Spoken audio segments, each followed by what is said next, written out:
हम कहते हैं भगवान को खोजो मत, उसमें खो जाओ। क्या नहीं करना हमें?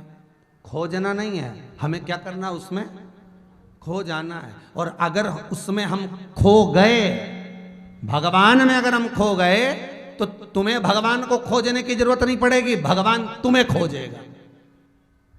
तुम खो तो उसके अंदर प्रवेश तो करो, तुम उसका स्मरण तो करो, नाम जाप तो करो, आप भक्ति को धारण तो करो। फिर आपको भगवान को नहीं ढूंढना, भगवान आपको। फिर वही वाली बात आ गई, धन होगा तो चोरों की नजर होगी, सुंदरता होगी तो लुच्चों की नजर होगी, और अगर भक्ति होगी तो भगवान की नजर होगी। नजर वो रखेगा, आपको नहीं रखना। आपको उसकी नजर में रहना है तो भक्ति धारण करना पड़ेगी। वो देख लेगा कहाँ टार्च है उसके पास में, चमका के हो, यहाँ की लाइट चली जाए पर उसकी नहीं जाए, देख ले लीलाबाई कहाँ बैठी है हो।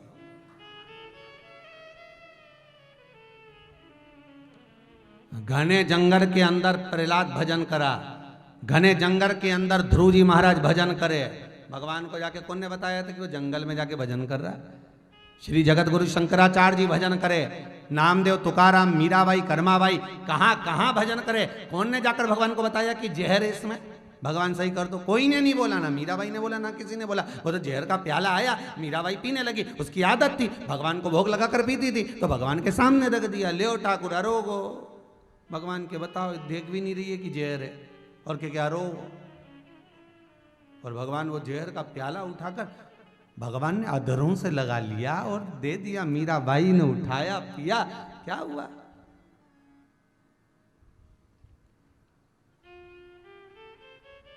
होगा क्या? विश्वास प्रबल था, कुछ भी नहीं हो। विश्वास आपके भीतर, बस आपके मुख से एक शब्द निकलता रहे, महादेव है ना, शंकर जी बैठा है, श्री शिवाय नमस्तुभ्यम, बहुत है। जरा सा भी काम बिगड़े, शिव पर विश्वास रखकर देखा जाएगा, करेगा वो, हो जाएगा। काहे का टेंशन? थोड़ा दिन सोचो, विचारो इस बात के लिए। कितना विश्वास रखते हो आप दूसरे पर? भैया हमारा यह काम कर दोगे क्या? आओ देख लेना, छोरा का इंटरव्यू हो, देख लेना, कर दोगे? आओ 5 लाख रुपए लगेंगे, दे दो, अभी दे दूं, दे दो। 5 लाख ले लिए, उसने लेके रख लिया, कुछ नहीं करा। क्या करा? पढ़ लेगा, पास हो जाएगा तो 5 लाख तो अपने हैं, नहीं होगा तो कह देंगे कि भाई बोला था हमने सबको, नहीं हुआ, रख वापस। अब इतना विश्वास तुमने उस पर करा, 5 लाख दिए काम करने के लिए, धन दिया, विश्वास रखकर बैठ गए। इतना ही विश्वास तुम भगवान देवाधिदेव महादेव पर क्यों नहीं करते कि उस पर छोड़ दो, देखा जाएगा। तुम्हारा छोरा, तुम्हारा पुत्र, तुम्हारी बेटी, तुम्हारा भाई, तुम जानो ये परिवार तुम्हारा है। मंगलवार तेरा है, शनिवार तेरा है, लो संभालो बालाजी परिवार तेरा। ये सब कुछ तुम्हारा है, तुम जानो, तुम्हारे हाथ में। हम है क्या? हमारा है क्या? तुम जानो। रखो विश्वास एक बार शिव पर। सारे भूत चुड़ैल जितने भी थे, डाकनी पिशाचनी, सब ने विचार कर लिया कि अब की बार दान नहीं आएगा, अब की बार डोनेशन नहीं आएगा, अब की बार कुछ प्राप्त नहीं होगा, कुछ हमारे पास आने वाला नहीं है। क्यों? क्योंकि एक दिन बचा है शंकर के ब्याह का, इसलिए शंकर भगवान के यहां से भले दान नहीं आया, पर भगवान शंकर ने निमंत्रण पत्र भेज दिया, तुम्हें आना है। और जब तुम पधारो तो जीवन का वो सुख हमें प्राप्त होगा। शंकर जी कहते हैं तुम्हारे आने से हमारी शोभा बढ़ेगी। किन के आने से? जम के तो बोलो। तुम्हारे यहाँ कोई वीआईपी आता है तब शोभा बढ़ती है।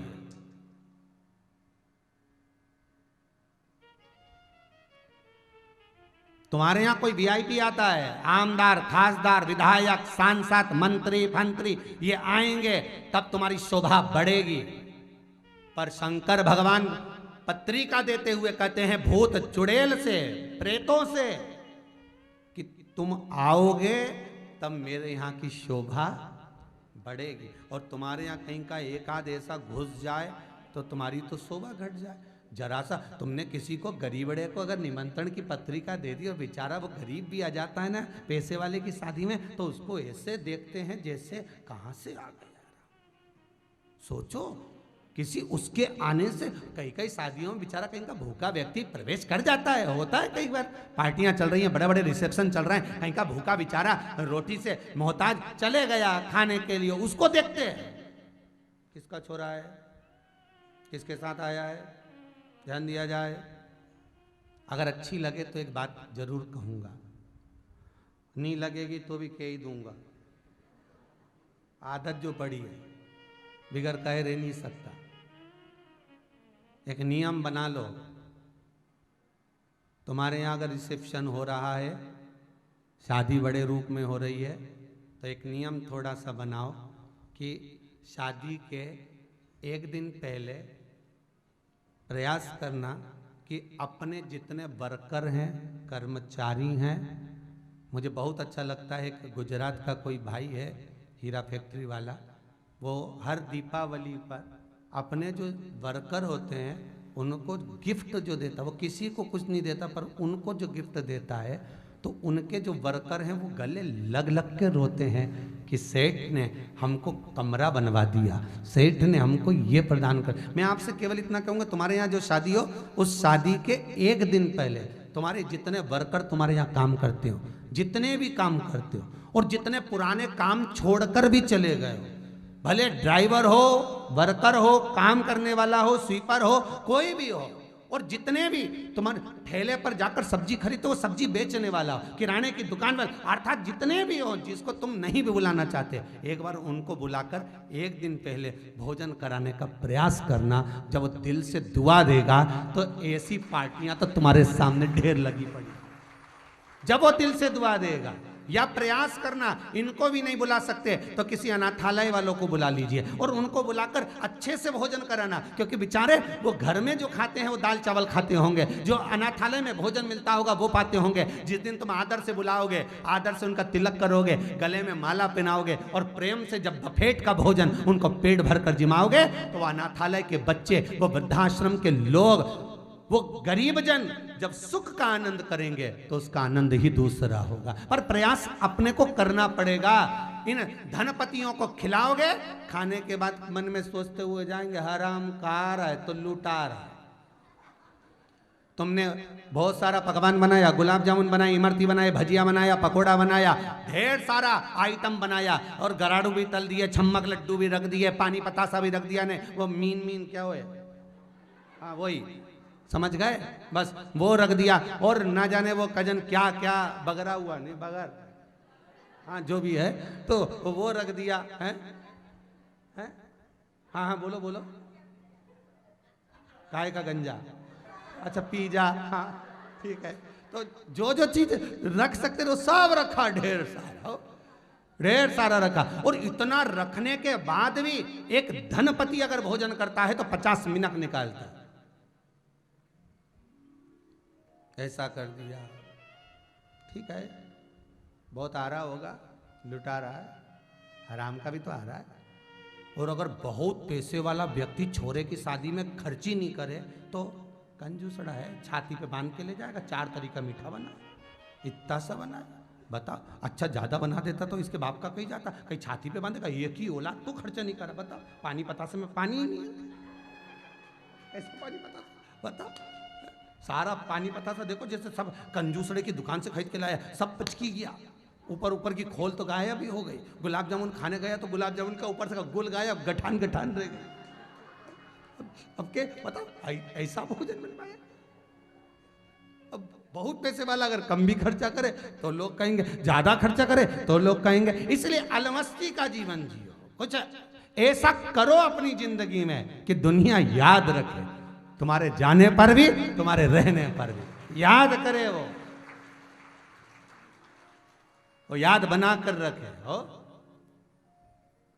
कुछ अलमस्तता,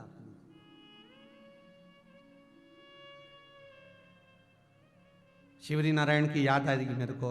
एक बहन खड़ी होकर बोली थी, गुरुदेव मेरा आपसे एक निवेदन है। जैसे पत्र आप भेजते हो, उसने एक पत्र भेजा था, उसमें लिखा था मेरा निवेदन एक ये है कि हर माता पिता अपने बच्चे के लिए, आपने सुना होगा, हर माता पिता अपने बच्चे के लिए एक खाता खुलवाते हैं। खुलवाते कि नहीं खुलवाते? कि बच्चा बड़ा होगा, पढ़ेगा, उसमें काम आएगा, ऐसा होगा, उसकी विद्या के लिए आएगा, उसकी शादी के लिए आएगा, लड़की बड़ी होगी तो उसकी शादी में काम आ जाएगा।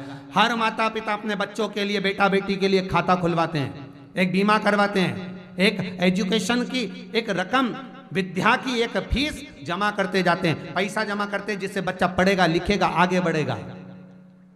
हर माता पिता अपने बच्चों के लिए करते हैं। उसी तरह उस बहन का एक कहना था कि हर बच्चे का एक फर्ज होना चाहिए कि वो भी अपने बूढ़े माँ बाप के लिए एक खाता खोल कर रखे, जिसमें थोड़ा थोड़ा धन इकट्ठा करे, और इकट्ठा कर कर उस धन को माँ बाप से कहे तुम्हें दान करना हो तो दान करो, पुण्य करना हो तो पुण्य करो, तीर्थ करना हो तो तीर्थ करो, जो करना हो करो, क्योंकि तुमने अपनी जवानी में हमारे लिए करा था, अब हमारी जवानी में हम आपके लिए कर रहे हैं। ये आपके लिए होना चाहिए। पर औलाद ऐसी भेरू पैदा हुई रे,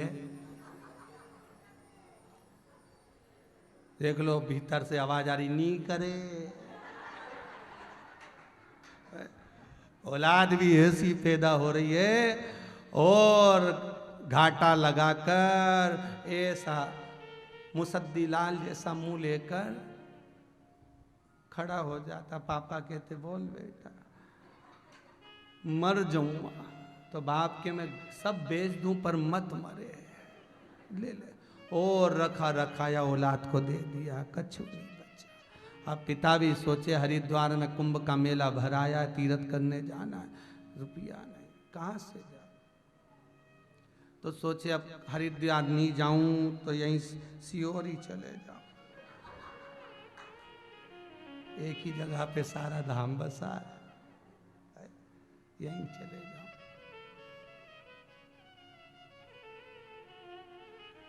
शिव जैसा शंकर सबसे हटकर है, शिव सबसे हटकर है, मेरा भोलेनाथ बहुत अलग है साहब। कई लोग तो उसको आज तक नहीं जान पाए रे, और जो नहीं जान पाए वो उसके लिए हमेशा निंदा ही करते रहे। बताओ वो तो गांजा पीते, वो तो भांग पीते, वो तो ऐसा, तो वो तो ऐसा, वो भंगेड़ी, वो गंजेड़ी, कई लोग के वो तो ऐसे।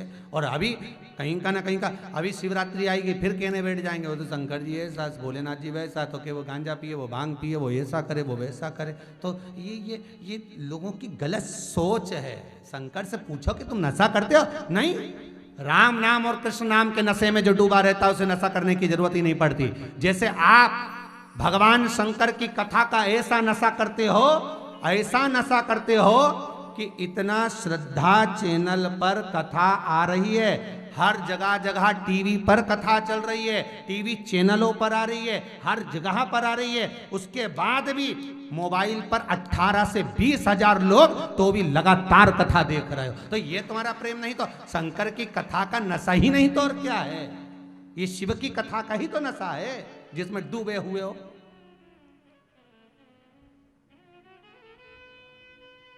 एक बार डूब गए फिर निकलना नहीं।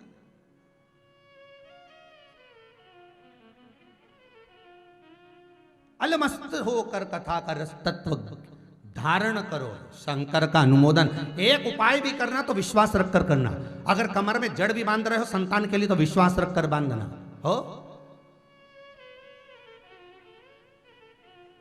और विश्वास किसको होना चाहिए? अगर तुम्हारे यहाँ 5 साल 4 साल संतान नहीं है तो संतान किसको चाहिए? बोलो जम के, तुम्हें चाहिए ना।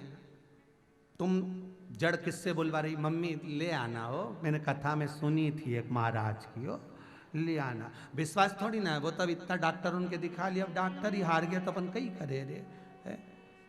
डॉक्टर यार। फिर निवेदन करूंगा, डॉक्टर का बाप है विश्वनाथ। जब सारे डॉक्टर भी हार जाते हैं आखिरी में कह देते हैं अब उस पर छोड़ दो। मतलब उनको भी मालूम है दूसरा डॉक्टर बैठा है, उनको भी मालूम है कि एक डॉक्टर और है वो बैठा हुआ है, ज्ञात उनको भी है। तो वो मम्मी से करे, हमने कथा में सुना लिया ना बांधने में क्या जाता है, एक बार बांध के देख ले, मतलब विश्वास नहीं है बस, वो तो महाराज बोला है ना सियोर वाला, इसलिए कर लो बस हो। बड़ी कृपा है बाबा विश्वनाथ की।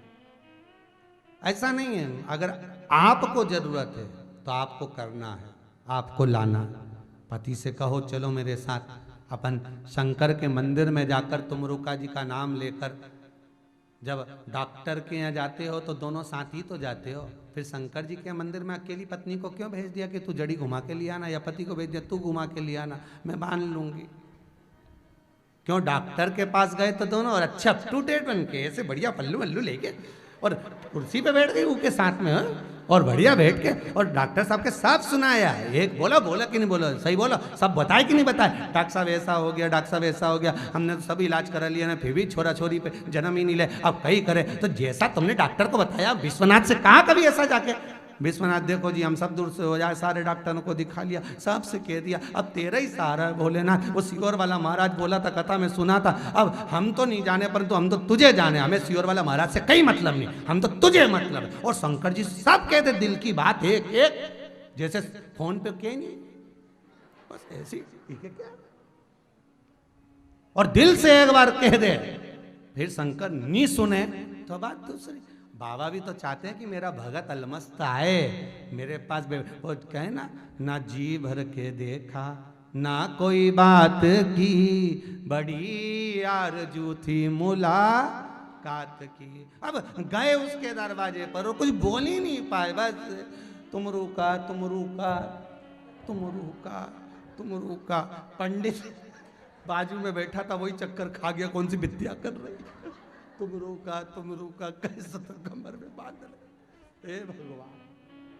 अच्छा तुम लोग सोचती तो होगी कहाँ कथा में फंसे राम, एक बारी थी है। अब कहे हमारे पंडित जी भी वहां बैठे, बेचारा चढ़ना मत नहीं दे रही कि कोई विद्या करके जा रहे, तुम पहले कहो तो निवेदन तो करो,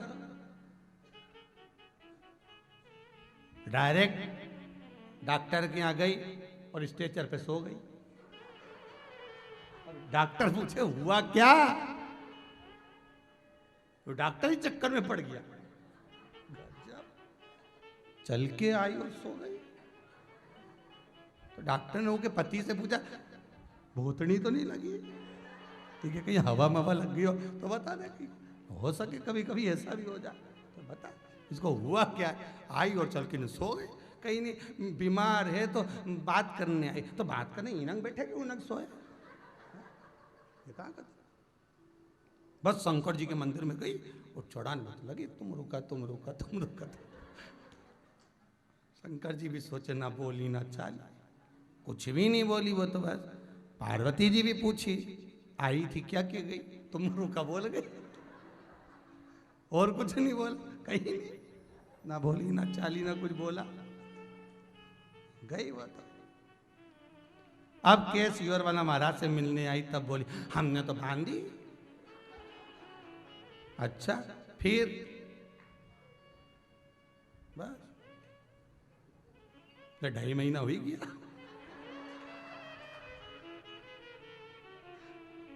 ढाई महीना हो गया।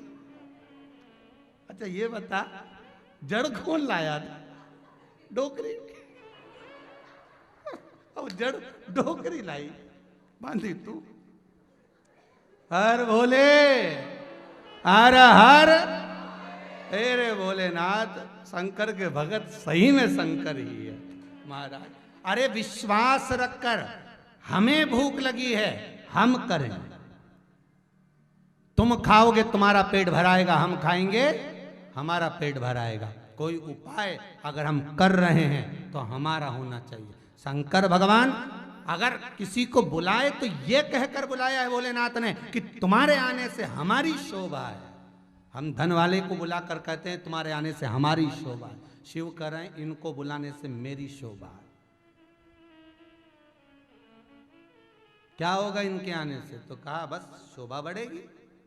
तो कहा ये 33 कोटि देवता आएंगे, इनका क्या होगा, तो क्या फिर वो उनकी वो जाने, अपने को तो इनसे मतलब है, इनको बुलाया जाए। बुलाया 33 कोटि देवता, सब आए। आगे आगे देवता चले, पीछे पीछे भूत चुड़ैल चढ़े, भगवान शंकर भी चले नंदी पर सवार होकर। सुंदर रथ ला कर दिए, नहीं बैठे रथ पर, नंदी पर बैठे, वो भी उल्टे। नंदी का मुंह इधर था, शंकर जी का मुंह इधर था। किसी ने पूछा तुम नंदी पे उल्टे क्यों बैठे हो? शंकर भगवान बोले हमारा कोई बाप नहीं, हमारा कोई भाई नहीं, बारात कैसे देखेंगे? आगे से नंदी देखेगा, पीछे से हम देखेंगे। तो ओंधे बैठ गए उस पर। अब वो तो शिव है, औगरदानी है, त्रिकालदर्शी, कैलाशी, मन उनका चल दिए। अब कोई कोई ऐसा होता है, बहुत ध्यान देंगे, मतलब कथा थोड़ी सी गहन है और थोड़ी सी आपको समझ में आ जाए, थोड़ी टफ तो लगेगी, परंतु शिव महापुराण आज की जो आप सुन लेंगे तो जीवन कई कई के शरीर में, तो किसी किसी को शरीर में माता जी भी आ जाती है और किसी किसी को शरीर में पितर भी आ जाते हैं। अब लोग कहते हैं इनको पितर भी आते हैं और देवी भी आती है। तो बड़ी आश्चर्य की बात होती है कि शिव महापुराण कर रही है, शंकर की कथा कर रही है कि अगर पितर जिस जगह पर निवास कर रहे हैं कि उस स्थान पर देवी प्रवेश नहीं कर सकती, तो फिर कैसे कह सकते हैं कि इनको पितर भी आ रहे हैं, अर्थात कोई पूर्वज चले गए वो भी शरीर में आ रहे हैं और साथ में देवी देवता भी आ रहे हैं। तो अब ये आश्चर्य की बात पड़ जाती है। तो ये मन में आता है कि फिर ये चीज तो शिव पुराण में अगर लिख दिया कि जहां पितर हैं वहां 64 योगनियां नहीं है, और जहां पर 64 योगनियां है वहां पितर नहीं है, पितर नहीं है।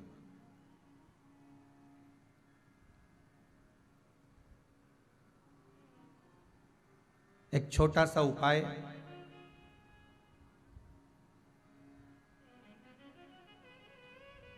अवश्य करिएगा। मान लो कि आपको लग रहा है कि आपके घर में पितृदोष है, आपको ऐसा महसूस होता है, आपको लगता है, तो किसी भी नवरात्रि के पहले जो अमावस्या पड़ती है, जिस दिन अमावस्या रहे उस दिन चावल की कटोरी में एक कपूर का टुकड़ा रख दीजिए महाराज, छोटा सा, और कपूर का टुकड़ा रखकर उस कपूर को दरवाजे के बाहर कटोरी में ही, चावल रखी हुई कटोरी में ही उसको पितरों का स्मरण कर कर जला दीजिए। और जलाने के बाद उस चावल को कहीं भी किसी भी वृक्ष की छांव में पक्षियों के लिए डाल दीजिए। शिव महापुराण की कथा कहती है अगर मान लो पितर आपको कष्ट दे रहे हैं, पितर आपको तकलीफ दे रहे हैं, कोई काम नहीं होने दे रहे हैं, या कहीं आपको ऐसा लगता है कि पितरों का दोष है, तो वो पितृ दोष देवी, अब ये जो आप करेंगे ये कब कर रहे हैं? अमावस्या के दिन आप उसको रख रहे हैं, अमावस्या के दिन उसको रखकर रात भर आपने रखा कपूर के साथ में, सुबह एकम पड़ गई, नवरात्रि लग गई, उसी दिन उसको जलाकर आपने पटक दिया, अर्थात उससे देवी और पितृ इन दोनों का आशीर्वाद जो प्राप्त होता है, तो घर में से पितृदोष समाप्त होकर लक्ष्मी की वृद्धि प्रारंभ हो जाती है, कार्य में सिद्धता आ जाती है। मान लो अगर पितृदोष है तो करो, नहीं है बड़ी अलमस्ती से रहो, तो ये पितृदोष का स्मरण। तो यहां शास्त्र करे कि पितरों का जो लोक होता है, पितर जो लोक होता है, उस पितृलोक में 64 योगिनियां प्रवेश नहीं करती।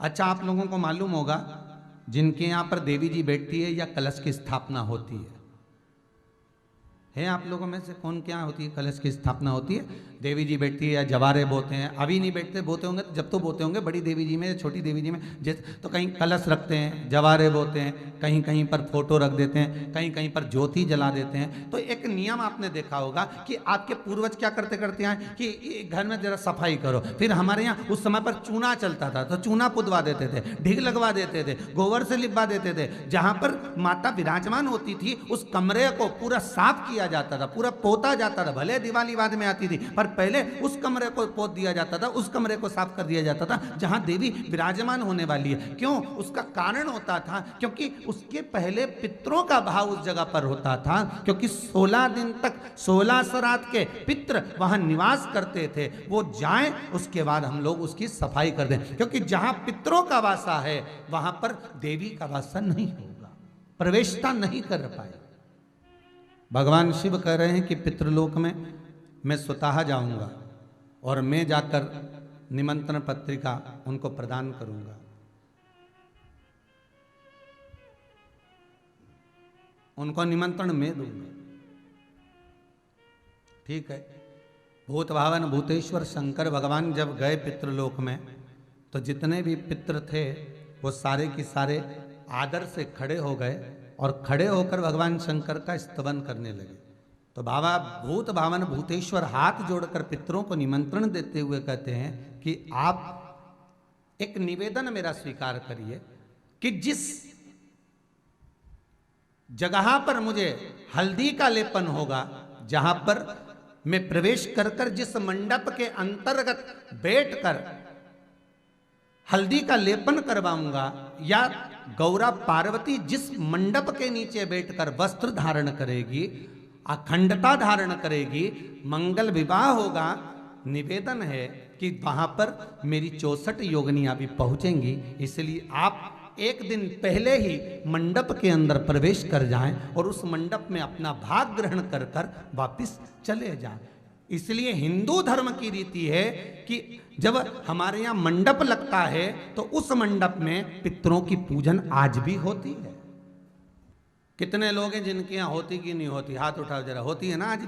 आज भी नियम है कि हमारे यहाँ आज भी विवाह में, शादी में, विवाह जब होगा अपनी जगह पर होगा, पर मंडप के अंतर्गत जब मंडप लगता है, मंडप को छाया जाता है, तब हमारे पूर्वजों को, हमारे पितरों को, हमारे पूर्वजों का स्मरण वहां पर किया जाता है। और उसमें कई कई लोगों के यहाँ तो चावल बने, कड़ी बने, पूड़ी बने, जो बनाना हो बनाओ, पर पूर्वजों का, पितरों का वहाँ स्मरण किया जाता है। वहाँ धूप छूटती है, पितरों का नाम लिया। क्यों? ये तो बाद में भी कर सकते, पर नहीं, अगर आज हम पितरों को दे देंगे तो ये पितर लेकर चले जाएंगे और यहाँ पर फिर भगवान जो बारात आएगी, शंकर आएंगे, 64 योगिनी आएंगी, देवी देवता आएंगे, तो उनका भाग प्रारंभ हो जाएगा। आज भी हमारे यहाँ नहीं।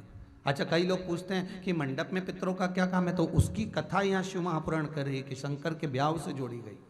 जब बैसाख के महीने में शुक्ल पक्ष की पंचमी तिथि के दिन बारात लेकर गए थे और विवाह जब भगवान शंकर का हुआ था, कौन से महीने में हुआ था? बैसाख के महीने में शुक्ल पक्ष की पंचमी तिथि के दिन भगवान शंकर का विवाह हुआ था। शिवरात्रि के दिन तो भगवान शंकर के शिवलिंग का प्रागट्य हुआ था। भगवान शंकर का अगर जन्मोत्सव हम मना सकते हैं तो कौन से दिन मना सकते हैं? जम के बोलियो, शिवरात्रि के दिन। इस दिन ब्रह्मा और विष्णु ने जो पर्वत को घुमाया और उस पर्वत को घुमाने से एक अग्नि का खंभ प्रकट हुआ। उस अग्नि के खंभ ने एक लिंग की आकृति उत्पन्न करी। उस लिंग आकृति में भगवान शंकर प्रवेश करे और स्वतः स्वयं दर्शन दिए। तो भगवान शंकर ने कहा, हे ब्रह्मा, हे विष्णु, आज तुमने मुझे प्रकट करा है भूमंडल पर, इसलिए मेरा ये स्वरूप नहीं पुजाएगा। जो आकृति आपने इस पर्वत को घुमाने से प्रकट करी है, वही आकृति शिवलिंग के रूप में इस भूमंडल पर पुजाएगी। इसलिए शिवरात्रि के दिन भगवान शंकर का प्रागट्य दिवस है, जन्म दिवस। और वैशाख महीने में शुक्ल पक्ष की पंचमी तिथि को भगवान जब बारात लेकर चले, विवाह करने के लिए चले, उस समय पर भगवान आनंद कंद परमात्मा, भगवान भूत भावन भूतेश्वर कहते हैं कि बहुत दिनों से इंतजार कर रहे थे कि अब बारात लेकर जाएं, अब बारात लेकर। ये कथा हमने पहले भी सुनाई है। तो भगवान कहते हैं कि मेरा मुहूर्त नहीं आया, तो इंतजार करते रहे कि बारात कब लेकर जाना है। तो बार बार ब्रह्मा जी ने पूछा, बार बार भगवान विष्णु ने पूछा कि तुम बारात लेकर क्यों नहीं जाते, आखिर आगे क्यों नहीं बढ़ते। शंकर भगवान मन में सोचते हैं कि पितृलोक के सारे पितर एक बार में अगर भोजन कर कर चले जाते हैं मंडप के नीचे, तो मुझे बारात ले जाने में देरी नहीं होगी। फेरे तुम्हारे समय पे चालू हो सकते हैं, रिसेप्शन समय पर चालू हो सकता है, सारा काम शादी का समय पर चालू हो सकता है। बस एक काम मंडप का ऐसा होता है जो कभी समय पर चालू नहीं होता। वो आगे पीछे हो ही जाता है, भले 20 मिनट हो, आधा घंटा हो, 1 मिनट हो, 15 मिनट हो, और आगे पीछे क्यों? उसमें पूर्वजों को, पितरों को आने में कितना समय लग रहा है और पितरों को जाने में कितना समय लग रहा है, ये वो निश्चित करते हैं। पितृलोक के जब दरवाजे खुलते हैं, पितर जब प्रवेश करते हैं, तो वो जाने और आने में उनका, तो शंकर जी कह रहे हैं बारात में अभी लेकर नहीं जाऊंगा, अभी रुक। इंतजार करते हैं भूत बाबा। और भगवान शंकर बार बार इंतजार कर रहे हैं और बार बार कहा जा रहा है कि अब बारात लेकर चलो, अब बारात लेकर चलो। शिव जी कहते हैं नहीं नहीं, अभी नहीं जा सकता, मैं अभी नहीं जाऊंगा। अगर मैं अभी जाता हूं तो श्रेष्ठता नहीं है मेरी। तब भगवान विष्णु कहते हैं आपने सबको बुलाया है तो सब आए भी हैं महाराज, इनको लेकर जाना भी है। अर्थात मेरा शिव कहता है कि जीव जाता जरूर है परमात्मा के दरवाजे पर परमात्मा को कितना अपना बना पा रहा है ये शंकर ही जानता है, शिव ही जानता है। एक पत्थर का टुकड़ा, एक पत्थर की मूर्ति एक बार मंदिर के अंदर जाती है और वो भगवान बन जाती है, और इंसान रोज मंदिर जाता है तो भी इंसान नहीं बन पाता। पत्थर चेंज हो गया, बदल गया, पत्थर का स्वरूप बदल गया, पत्थर अपने आप में बदलकर भगवान बन गया। पत्थर का टुकड़ा मंदिर में जाते ही भगवान बन जाता है, और इंसान रोज मंदिर जा रहा है, रोज कथा भागवत स्मरण श्रवण कर रहा है। जब देखो किसी से पूछो मम्मी कहाँ गई, कथा में गई है। कोई से पूछो कहाँ गई, कथा स्मरण कर रही है। किसकी कथा चल रही है, पंडित जी की चल रही है। रोज कथा सुन रहे हो, रोज टीवी खोल रहे हो, रोज ना जाने कितने कितने महाराज, प्रतिदिन चैनल बदल बदल के देखना, ढेर सारे महाराज मिलेंगे। रोज कथा सुन रहे हो, रोज प्रवचन सुन रहे हो, रोज मंदिर जा रहे हो। एक पत्थर का टुकड़ा केवल एक बार मंदिर में जाकर बदल जाता है, और इंसान रोज रोज जाने पर भी बदल नहीं पाता है। उसको बदलने में बहुत समय लग जाता है, बदल ही नहीं रहा। एक मंदिर में सभी लोग पूजन करने जाते थे, आज मंदिर में आकाशवाणी हुई। जो शंकर भगवान की सही पूजन करता है, भाव से पूजन करता है, उसके लिए ऊपर से सोने का थाल आ रहा है। अब सोने का थाल आया तो पंडित जी बोले देखो सबसे ज्यादा पूजन हम ही करते हैं, भगवान को नीलाना करना, ये वो श्रृंगार वगैरह, बेलपत्री वगैरह सब चढ़ाना करना। जैसे ही सोने का थाल आया, चांदी की चौकी पर वो रखाया, सोने के थाल में सोने के कटोरे, सोने का गिलास, भोजन सब रखा था। पंडित जी बोले पहले मेरा हक बनता है, मैं लेकर जाऊंगा। जैसे ही सोने के थाल को पंडित जी ने हाथ लगाया, तांबे का हो गया। काय का हो गया, तांबे का। तांबे का हो गया तो आकाशवाणी हुई, ये तांबे का हो गया है। अर्थात पंडित जी भी श्रेष्ठ सेवा नहीं करते। केवल लोटा भरकर पानी चढ़ा देना, केवल बेलपत्री चढ़ा देना, केवल फूल हार से श्रृंगार कर देना, या फिर मंदिर में पोछा लगाकर बैठ जाना, ये भाव नहीं है भगवान का। निर्मल मन सो मोहि पावा, मोहि छल छिद्र कपट ना भावा।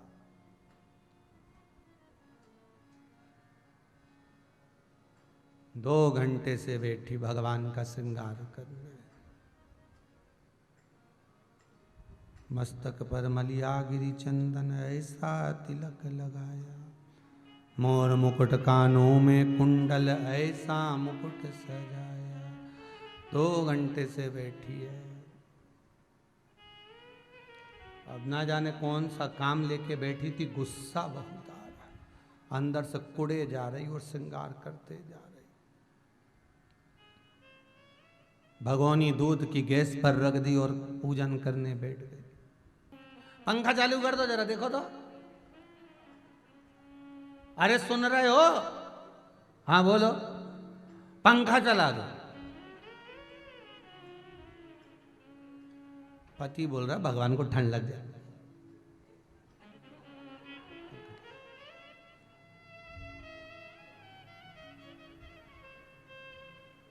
सेवा कर।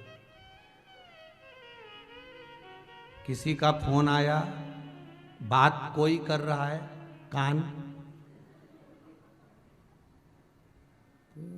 पूरी इंद्री, श्रवण इंद्री वहीं पर है।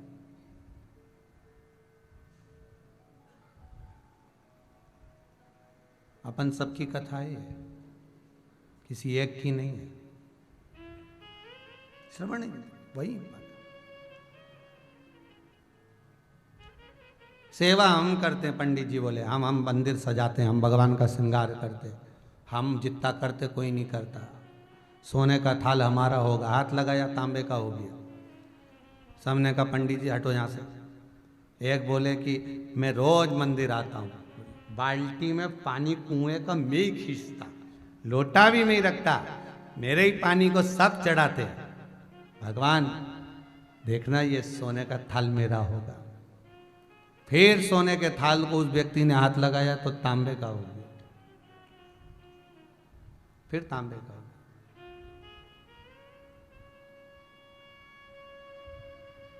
अब कई लोग आए, बदल बदल कर आते हैं और बदल बदल कर आकर उसको स्पर्श करते हैं और लगाते हैं तो वो तांबे का हो जाता है।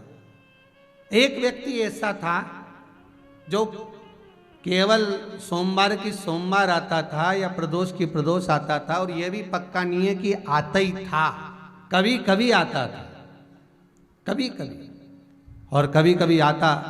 और आने पर अब वो आया आज, और जैसे ही आया तो आने पर उसने जैसे ही लोगों ने देखा तो उसने कहा तू भी प्रैक्टिकल कर ले, तू भी स्पर्श कर ले, तू भी हाथ लगा ले।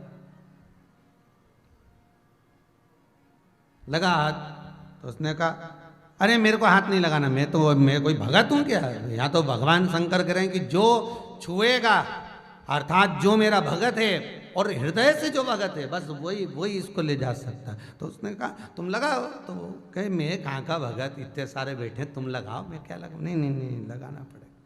अरे भैया मेरे को टाइम हो रहा है, मेरे को खेत जाना है, काम बहुत सारा पड़ा है, तुम के हाथ लगाओ। मैं नहीं लगाऊं। और वो गया अंदर शंकर जी के पूजन करके, और उसने क्या करा, एक झाड़ू उठाई, आसपास से झाड़ के पूरी बेलपत्र ले जाके पीछे नदी में ठंडा कर आया और शंकर जी को चंदन का लेपन कर दिया, एक लोटा पानी चढ़ाया, चलने लगा। जाने लगा तो पंडित जी बोले हाथ लगाने में क्या जा रहा है, लगा ही लेगा, क्या जाता तेरा?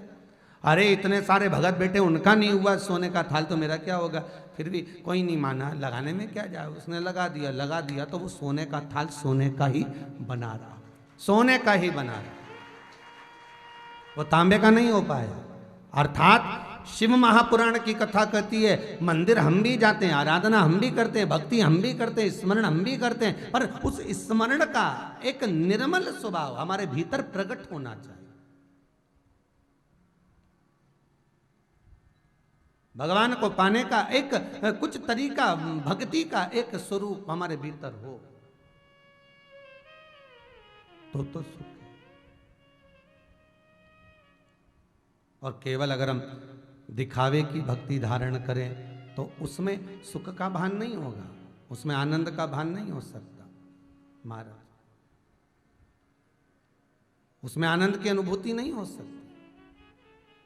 शिव महापुराण में भगवान शंकर जो दे रहे हैं, जिनको कोई नहीं बुलाता, जिनको कोई ने कृपा ही नहीं करी, उस पर शिव ने कृपा करी। मेरे ओ घड़ी, मेरे दातार, मेरे भोलेनाथ ने उस पर कृपा करी। एक कल एक कोई दादाजी मिले थे यहाँ से कि बरहानपुर के थे शायद, और बैठे हैं शायद, आए हुए हैं, कह रहे थे गुरुजी इतनी तकलीफ पाँव में रहती थी। हैं जरा खड़े होंगे आप? कहाँ से पधारे हुए? जरा देना माइक दो जरा।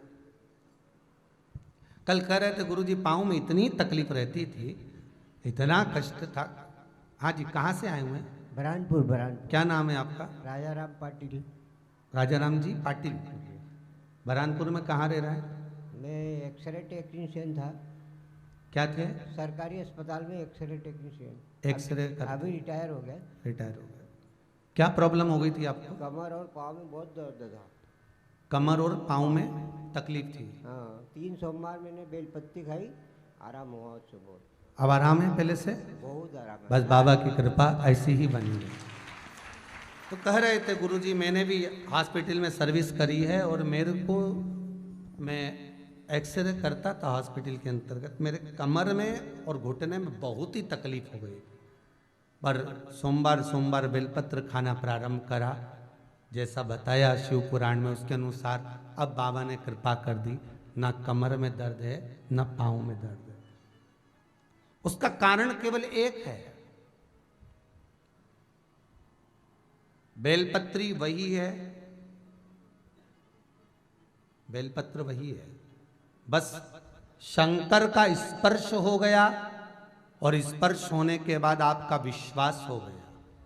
विश्वास है महाराज जी, देखिएगा विश्वास में आगे वी है और पीछे श्वास है। श्वास है तो शरीर टिका है और विश्वास है तो भगवान टिका है। अगर विश्वास है तो भगवान। शिव से जो जुड़ा है, शंकर से जो जुड़ा हुआ है, बंधा हुआ है, वो रोग, बीमारी, कष्ट, दुख से दूर है, बहुत दूर। झाड़ू देखिए, झाड़ू, उसमें अलग अलग तीलियां होती हैं। उससे झाड़ू को बांध कर रखेंगे, अर्थात उसकी तीलियों को बांध कर रखेंगे तो वो कचरा साफ करेगी, और मालूम पड़े उसकी तीलियों को खोल दिया जाए, छोड़ दिया जाए, तो वो खुद भी कचरा बन जाए। बनेगी कि नहीं बनेगी? कचरा हो जाए। तुम्हारे यहाँ अगर झाड़ू हो और उसको खोल देना, पटक देना, कचरा है। अगर उसको बांधा गया है, अगर बांधा गया है उसको, तो बंधन अगर किया गया है, बांधा गया है, तो वो बंधन के कारण वो कचरा साफ कर दे। कचरा साफ कर दे। और यदि मान लो हमने उसका बंधन खोल दिया, हमने उसका बंधन खोल दिया, और जैसे ही खोला तो वो कचरा है। उसी तरह भगवान शंकर के चरणों में जब तक हम बंधे हुए हैं, भगवान की कथा से चरणों में जब तक हम बंधे हैं, तब तक संसार का कैसा भी दुख आ जाए, तकलीफ आ जाए, कष्ट आ जाए, बीमारी आ जाए, उसको साफ कर सकते हैं। और अगर हम शिव से दूर हो गए, खुल गए, तो हम भी हो सकता है कि कचरे की तरह ही होगा। फिर इसका कोई मूल तत्व नहीं है, उसकी कोई श्रेष्ठता नहीं। भगवान शंकर भूत भावन भूतेश्वर, भगवान शिव के गण भीतर जाकर प्रवेश कर कर माता जगज्जननी जगदम्बा की माता मैनावती से कह रहे हैं कि यह शिव है, इसको पहचानो। शंकर ओघड़ दानी त्रिकालदर्शी कैलाशी अविनाशी को जानो। ये कोई साधारण नहीं है मेरा, क्योंकि मैनावती अपनी पुत्री को बहुत समझा रही है। मैनावती अपनी बेटी से बहुत कह रही हैं कि तुम गलत कर रही हो, विवाह मत करो। तुम जानती नहीं हो भोलेनाथ जी का क्या उम्र होगी, कैसे होंगे, कहाँ रहोगी, गुफा में प्रवेश कर कर रहते हैं। समझा? पर नहीं, कि शिव तो ठहरे कैलाशी, हरि घोरा पछताओगी, और बूढ़े जोगी के संग में तुम कैसे रहे पाओगी। खूब समझाया जा रहा है, खूब कहा जा रहा है, पर मन, दिल, हृदय, चित्त, वृत्ति जब शिव से लग जाती है तो फिर कुछ अच्छा लगता है। कि खानो नहीं भावे मन, पीनो नहीं भावे रे, दौड़ दौड़ मन सत्संग जावे रे। कि मैं तो शिव की दीवानी ऐसी हो गई रे, सपनों में आवे मारा कांवड़िया। मेरे शंकर मेरे स्वप्न में भी सम्मुख आकर नजर आता है, सामने दिखता। शिव कथा कह रहे, बंधन में हम बंधे रहे। मां पार्वती भगवान शंकर के साथ में आनंद से विराजमान होती हैं।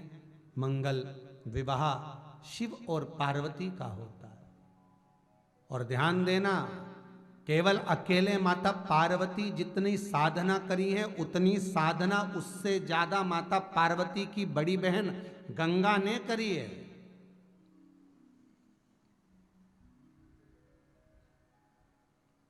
उससे ज्यादा साधना करी गई है।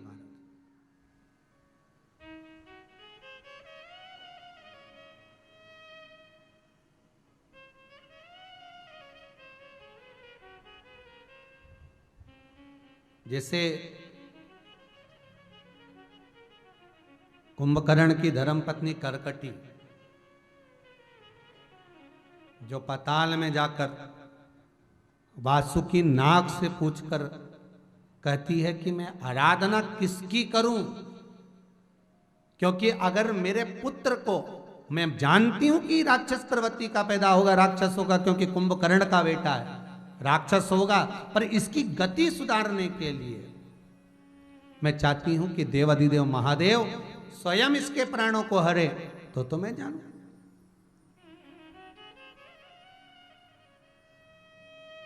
ठीक है। और वासुकी के कहने पर जैसे करकटी ने शंकर जी की आराधना करी है। और देखो, राक्षस की धर्म पत्नी है, कुंभकर्ण की धर्म पत्नी है करकटी, पर उसकी आराधना देखिए कितनी प्रबल है।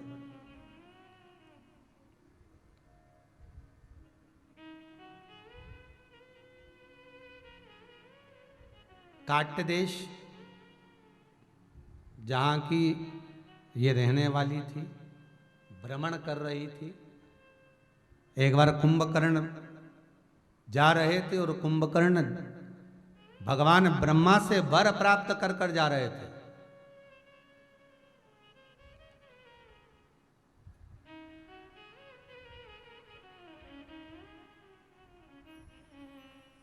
और वर प्राप्त कर कर जब कुंभकर्ण निकल कर जा रहे थे, इस करकटी को जब कुंभकर्ण ने देखा था, तो इसका सौंदर्य देखकर, इसका स्वरूप देखकर कुंभकर्ण ने इससे विवाह कर लिया।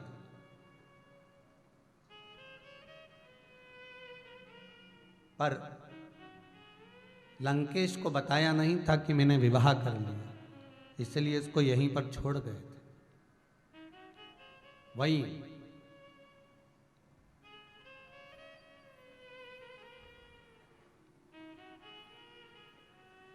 उस पर्वत का नाम था सहाद्री पर्वत। कौन सा पर्वत?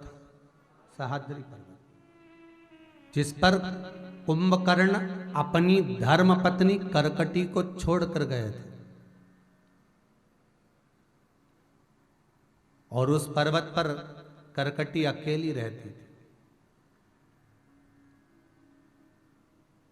पूरे सहाद्री पर्वत पर करकटी कुंवारी अवस्था में जब करकट नरेश के यहाँ निवास करी, तभी भी उसने आराधना, बस ये है कि उस समय पर उसने किसी देवी की आराधना करी थी। और हो सकता है, हमारा हिंदू धर्म, हमारा शास्त्र कहता है तो देवी तो अनेक प्रकार की होती हैं। कोई, अब कितनी देवियाँ, सबकी कुल देवियाँ अलग अलग होती हैं, कोई की कोई नाम, कोई का कोई नाम, कोई का कोई नाम, तो हो सकता है किसी देवी की आराधना। पर हम ये मानते हैं कोई भी देवी की आराधना करी, पर होगी तो वो पार्वती ही होती, माँ जगदम्बाई, माँ जगत जननी, माँ दुर्गा।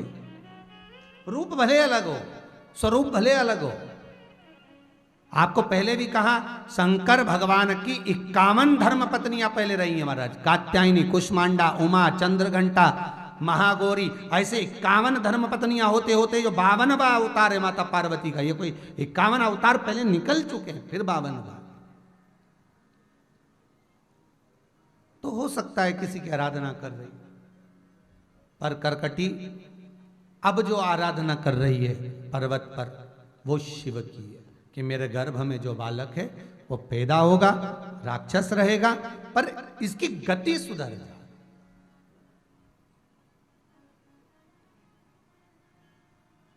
आप लोगों ने कभी कोई व्यवस्था सोची है आपकी आखिरी की? जैसे करकटी ने सोची कि पुत्र हो और राक्षस होगा, पर इसकी गति सुधर जाए, अंतिम बिंदु सवर जाए इसका। ऐसा आपने अपने लिए सोच के रखा है कभी? तो हमने आखिरी में सोच के रखा, ये बड़ी बहू को दे दूंगी, ये छोटी को दे दूंगी, मेरे पास में 3 चेन पड़ी है, और ये छोटी, ये मंजली, ये बड़ी, और 2 एक अंगूठी पड़ी है, तो भांजा भांजी का ब्याह जब होगा, छोरी की मायरा तो भरना पड़ेगा, तो उसके यहाँ दे दूँ। और ये मेरी पेटी में जो साड़ियाँ भरी हैं उसमें भी अंदाजा लगा के बैठी, ये वाली साड़ी इसको दे देंगे, ये सामान इसको दे देंगे। तुमने अंतिम समय तक का जो विचार करा है, ये इसको दे देंगे, ये प्लाट इसको दे देंगे, ये घर इसको दे देंगे, ये बिल्डिंग का एक हिस्सा इसको दे देंगे, ये तुमने केवल बेटों के लिए देने की बात सोची है। कभी तुमने ये विचार करा कि अंतिम समय में, आखिरी के क्षण में तुम सब कुछ दे दोगे? माना तुम्हारा है, तुम्हारे पुत्रों का है, तुम्हारी बेटियों का है, खूब दो, दिल से दो, पर कभी ये विचार करा कि मेरे बेटे भी रहेंगे, बहुएं भी रहेंगी, मैं भी रहूंगी, पर अंतिम घड़ी, अंतिम पल, अंतिम क्षण मेरी गति कैसे हो, वो सोच कर बैठे हो? बस ये तो तुमने विचार कर लिया कि ये देना है, ये देना है, ये देना, पर अंतिम क्षण कैसा, आखिरी का जो पल हो, आखिरी की जो गति हो, वो कैसे? ज़्यादा से ज़्यादा ये होगा तो ये भी कह दिया होगा कि देखो हम मरेंगे तो तुम्हें कहीं जाने की ज़रूरत नहीं, पेटी में साड़ियाँ इतनी रखी है, बांट दे, और इससे ज़्यादा कुछ नहीं सोचा हो। पर कभी तुमने विचार करा, मान लो प्राण छूट गए और बहुत अंदाजा लगा कर बैठे थे कि मरोगे, राम बोलोगे, शिव बोलोगे, कृष्ण बोलोगे, नहीं निकला मुंह से, तो राम निकला ही नहीं मुंह से, कृष्ण निकला ही नहीं मुख से। फिर तो शिव महापुराण की कथा कहती है कि कंठ पर अगर तुलसी की माला है, कहां पर? गले में तुलसी या रुद्राक्ष की माला पड़ी है, तो कहा यम के दूत अगर बंदी बनाने भी आएंगे तो कंपनी का ट्रेडमार्क देख के ही चले जाएंगे। कंपनी जो दवाई की शीशी होती है उस पे एक लेवल लगा होता है, बोलो जी सही है कि गलत है? लेवल अगर मालूम पड़े निकल भी जाए, हो सकता है तुम्हारे मरने के समय पर तुम्हारे गले से माला निकल भी जाए, तो शीशी के नीचे भी कुछ लिखा होता, बोलो सही है कि गलत है? मान लो अगर लेवल मिट भी गया, तुलसी और रुद्राक्ष की माला निकल भी गई, मुख से राम नाम नहीं निकला, तो फिर कहा मस्तक पर तिलक होगा, उससे भी पहचान लिया जाएगा कि ये कहां जाएगा, ये किसका है, किसका है। जितने भी देवी देवता हैं ये कंपनी का तिलक लगाते हैं, ब्रांड। भगवान श्री जी बाबा को देखना, नाथ द्वारा वाले, उनका फोटो देखना, उनके भी सोने की 3 लाइन नजर आएगी, उसके बाद ऐसा तिलक नजर आएगा। मतलब ब्रांड अलग ही दिख रहा है कि संग भगवान भी चाहते हैं कि वहीं जाना है, उसी कंपनी। भगवान विष्णु को देखना, वेंकटेश भगवान को, 2 सफेद 1 लाल, बस अंतर इतना आड़े की जगह खड़े हो गए तिलक, तो उन्होंने कहा कंपनी वही है। पंडरीनाथ का दर्शन करना, वही नजर आए, ब्रह्मा जी का दर्शन करना, वही नजर आएगा, इंद्र का दर्शन करना, वही नजर आएगा। सत्यम शिवम सुंदरम, वो 3 रेखाएं, बस सब जानते हैं कि एक कंपनी ऐसी हो जिस कंपनी, कभी कभी बल्ब जो होते हैं ना, वो CFL का गड़बड़ हो जाता है तो उस पर तारीख लिखी होती है, वही कंपनी में वापिस हो जाता है। हो सकता है हमारे मुख से राम नहीं निकला, कृष्ण नहीं निकला, शिव नहीं निकला, अंतिम समय में हमारे प्राण जब छूटे तो हो सकता है हम भजन नहीं कर पाए, हम माला भी नहीं पहन पाए।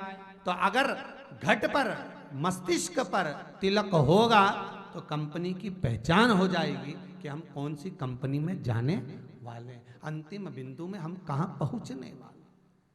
अच्छा, जब प्राण निकल जाते हैं, सही है, जब मर गए तो मैं नहवाए जाए, मरने के बाद जब नहलाते हैं, नहला के कपड़ा पहनाते हैं, तब भी लोग तिलक लगाते हैं, वो लगाते हैं ना। अब उसके बाद तिलक लगाने का कौन सा फायदा हुआ रे, वो तो निपटी गया। इतना मौका तो भगवान भी देता है ऐसा कि अगर बीमारी ने घेर लिया है, लग रहा है कि बीमारी घेरी हुई है, तो इतना मौका तो भगवान भी देता है और कहता है कि अब थोड़ा थोड़ा नाम जाप चालू कर दो। समय का कोई भरोसा नहीं, कोई भरोसा। जपो, नाम स्मरण करते। कलयुग केवल नाम आधारा, सुमर सुमर नर उतरहि पारा। इस कली काल में, संसार सागर में भगवान के नाम का जो महत्व है, भगवान के नाम का जो आनंद है, उसको नहीं छोड़ना, उसको जपो। ले करकटी सहाद्री पर्वत पर बैठ, जहां तहां भगवान की भक्ति को धारण करती है, भगवान का नाम लेती है। और क्या करती है, ऐसा कोई स्थान नहीं सहाद्री पर्वत पर जहां पर करकटी ने बेलपत्री का पौधा न लगाया। गर्भस्थ है बालक, गर्भ में, और गर्भस्थ बालक को धारण कर कर बेलपत्र के पौधों को लगा रही है पूरे सहाद्री पर्वत पर, जहां तहां पर, हर जगह पर बस वो पौधा लगा रही है। एक बार करकटी बैठी थी बेलपत्री के वृक्ष के नीचे बैठकर, करकटी का जब उदर में कष्ट उत्पन्न हुआ, बालक का प्रसव का समय आया, कुंभकर्ण का लड़का पुत्र भीमा पैदा हो रहा था। शास्त्र कहता है नारी जब बालक को जन्म देती है तो नारी का दूसरा जन्म होता है, स्त्री का दूसरा जन्म। बहुत कष्ट था करकटी को। पूरे आसपास में सहाद्री पर्वत के नजदीक में कहीं पर जल किससे लेने जाए, कष्ट इतना तीव्र था कि उसने मां जगतजननी जगदम्बा को पुकारा, जिसकी वो आराधना करती थी। उस राक्षस कुल के अंतर्गत जब वो रहा करती थी, मां बहुत प्यास लगी है और मैंने जिसकी आराधना कुंवारी अवस्था में करी, वो मां मुझे जल दे। जल मां देती, उसी समय पर उस करकटी के गर्भ से पुत्र ने जन्म लिया जिसका नाम भीमा हुआ। उसी समय पर माता ने एक जल की धार दी और जल की धार उसके मुख में गई, जिससे एक नदी उत्पन्न हो गई। जो बेटे को जन्म दिया जिसका नाम भीमा था, तो नदी का नाम भी भीमा नदी कर दिया गया। मां जगदम्बा दुर्गा भवानी से निवेदन करती है कि आपने इस राक्षसी के लिए मुझे प्रकट कर लिया, इस राक्षसी के लिए मुझे प्रकट करा है आपने। मैं भी एक गंगा की तरंग हूं, धारा हूं, और यहां आई हूं, आपके कहने पर आई हूं, आपने प्रकट करा है मुझे। किस लिए, क्यों? मां जगतजननी जगदम्बा कहती है कि ये जल पीना चाहती है, इसको जल चाहिए। भले ही ये राक्षसी है, पर भजन तो शिव का ही कर रही है ना, आराधना तो कर रही है। देव जल, गंगा की वो धारा जो भीमा नदी के रूप में प्रकट हुई है, वो धारा कहती है पार्वती मैया, मैं एक राक्षसी के लिए अगर प्रकट हुई हूं तो दुनिया के लोग मुझे पूछेंगे नहीं, मेरा आदर नहीं करेंगे, सम्मान नहीं करेंगे। जितना गंगा को पूजते हैं, जितना यमुना को पूजते हैं, सरयू को पूजते हैं, जितना मंदाकिनी सरस्वती को पूजते हैं, उतना मुझे कोई नहीं पूजेगा। मां जगतजननी जगदम्बा कहती है, ए भीमा नदी, मैंने तुझे इस करकटी के लिए प्रकट करा है, तो गंगा की एक धार है, यहां आकर मैंने तुझे प्रकट करा। जिस समय पर ये नारी पुत्र को जन्म दे रही है, माना, पर तुझे मैंने प्रकट करा है। जितना गंगा का बल होगा उतना ही तेरा भी बल होगा। जितनी वो पूजी जाएगी उतनी तू पूजी जाएगी। ए भीमा, आगे जाकर तू गंगा की ही एक तरंग में, कृष्णा में जाकर मिल जाए। कहते हैं भीमा नदी के तट पर भगवान शंकर के और भगवान कृष्ण के और नारायण के हजारों मंदिर हैं महाराज। केवल एक भीमा शंकर ही भीमा नदी के तट पर नहीं है, हजारों मंदिर भगवान शिव, राम और कृष्ण के हैं। जहां तक भीमा बही है वहां तक कृष्णा में जाकर मिली, तब तक कृष्णा नदी में जाकर मिली। ये कोई साधारण नदी नहीं है। भीमा नदी का भी प्रबल भाव हमारे यहाँ स्कंद पुराण में लिखा है महाराज। जब भीमा नदी का भाव कहा गया भीमा शंकर के लिए कि जब मान लो कोई बेटा कोई बेटी गलत दिशा में जा रहे हों और अपने धर्म को छोड़कर, अपनी समाज को छोड़कर, अपने कुल को छोड़कर अन्य समाज में, अन्य धर्म में बेटा बेटी अगर अपने विवाह को करना चाह रहे हैं तो भीमा नदी, भीमा शंकर के द्वार जाओ और भीमा नदी में जाकर 5 पीपल के पत्ते पर मात्र 5 आटे के दिए जिसमें सरसों का तेल हो और थोड़ा सा तिल्ली का तेल मिला हो, बेटी बेटे का नाम लेकर उस भीमा नदी के पानी में छोड़ दो। भले वो ठंडे हो जाएं, भले वो बुझ जाएं, पर पानी में छोड़ दो जला हुआ दिया उस पीपल के पत्ते पर। वो वर वो कन्या गलत जगह पर विवाह नहीं करेंगे, अपने ही समाज में विवाह करेंगे। कोई साधारण सी नदी नहीं, माता पार्वती करें मैंने तुझे प्रकट करा है।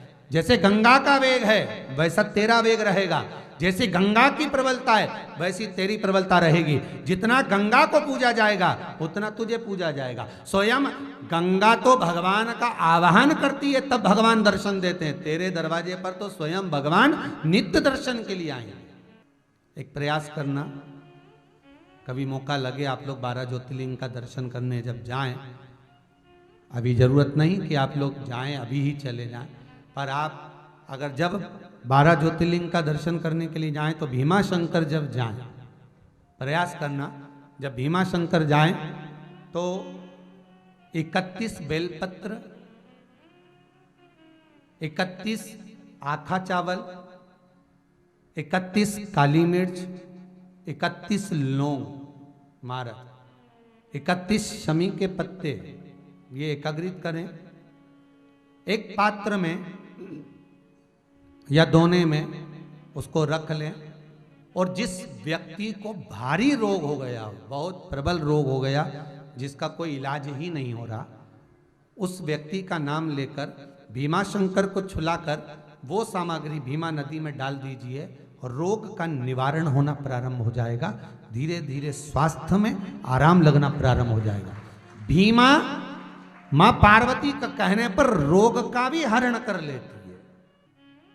जैसे आपको पहले कथा में कहा था, यदि आपने करमाला की कथा सुनी होगी, करमाला महाराष्ट्र में जब कथा बाची थी तो उसमें चंद्रभागा नदी का वर्णन किया था, जिनके तट पर भगवान विष्णु, भारत की भूमि पर केवल एक भगवान विष्णु का मंदिर ऐसा है पूरे भारत में जिनके सिर पर शिवलिंग है, वो पंढरपुर के हरि विठ्ठल है,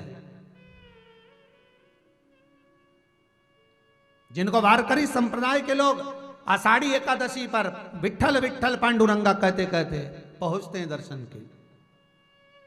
पूरी दुनिया में एक मंदिर हरि विठ्ठल का, जिनके मस्तक पर शिवलिंग है, माथे पर शिवलिंग विराजा हुआ। तो चंद्रभागा नदी के तट पर वो शिवलिंग, वो भगवान पांडुरंगा विराजे हैं। तो चंद्रभागा का वर्णन किया गया था कि उनके पिता का नाम, उनकी माता का नाम, उनका स्मरण अगर कभी आपने नहीं सुना हो तो करमाला वाली कथा को निकालना और एक बार उसको अच्छे से सुनना। चंद्रभागा नदी का एक एक व्याख्यान वर्णन उसमें किया गया। जैसे भीमा का आनंद है वैसे वो चंद्रभागा का भी एक आनंद मारा। तो बालक जन्म लेने के बाद निरंतर नित्य माता को देखता, माँ क्या कर रही है, और माँ से कभी उसने ये नहीं पूछा कि पिता कहाँ है, पिता कहाँ चले गए, पर वो बस माता को देखता है कि माँ बेलपत्री को रोपित करती है और पूजन करती है, जल चढ़ाती है। शास्त्र कहता है बेलपत्र के नीचे भी जो जल चढ़ाया गया वो शिव को ही प्राप्त हुआ, शंकर को ही मिला, वो जल चढ़ा रहे। और शिव की आराधना में महाराज, शंकर की आराधना में निरंतर डूबी रहती है। शिव की आराधना में हर पल भगवान शंकर से निवेदन करती रहती है। भगवान शिव की आराधना में निरंतर डूबी।